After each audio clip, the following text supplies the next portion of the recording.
বিশাল প্রকৃতিতে বসবাস করা মানুষ ও বন্যপ্রাণীর সহাবস্থানকে তুলে ধরতে যুক্তরাষ্ট্রের নিউ ইয়র্কে চলছে কাঠের হাতি প্রদর্শনী। দ্য গ্রেট এলিফ্যান্ট মাইগ্রেশন নামের সংগঠনের এই প্রদর্শনীতে আকার ভেদে এসব হাতির দাম ঠিক করা হয়েছে ৮,০০০ থেকে ২২,০০০ মার্কিন ডলার পর্যন্ত। প্রদর্শনীটি চলবে আগামী ২০ অক্টোবর পর্যন্ত। মানুষ ও প্রাণীর মধ্যে ইতিবাচক সম্পর্ক তৈরি করতে যুক্তরাষ্ট্রের নিউ ইয়র্ক শহরে আয়োজন করা হয়েছে হাতির প্রদর্শনী। তবে বিভিন্ন এলাকায় ছড়িয়ে ছিটিয়ে রাখা এই ১০০ হাতি কিন্তু জীবন্ত নয়। দ্য গ্রেট এলিফ্যান্ট মাইগ্রেশন নামের একটি সংগঠন দক্ষিণ ভারতের প্রায় ২০০ আদিবাসী শিল্পীর হাতে তৈরি কাঠের হাতি প্রদর্শনীর আয়োজন করছে।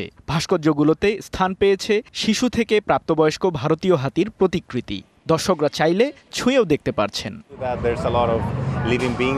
মানুষ ছাড়াও পৃথিবীতে বহু প্রাণী আমাদের পাশাপাশি বসবাস করছে। এই কাঠের হাতিগুলো আপনাকে সেটাই মনে করাবে। এখানের সব হাতিগুলোর আলাদা আলাদা গল্প রয়েছে।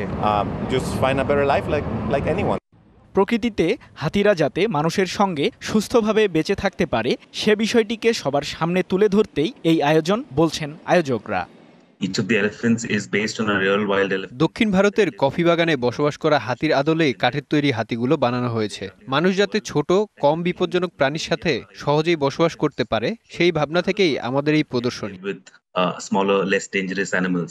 আকার অনুযায়ী কাঠের হাতিগুলোর দাম নির্ধারণ করা হয়েছে ৮,০০০ থেকে ২২,০০০ ডলার। এরই মধ্যে বিক্রি থেকে আয় হয়েছে প্রায় ৫ লাখ ডলার। নিউ ইয়র্কের মিট প্যাকিং এলাকায় কাঠের হাতির এই প্রদর্শনী চলবে আগামী ২০ অক্টোবর পর্যন্ত। সৃজন মাহমুদ, ডিবিসি নিউজ ডেস্ক।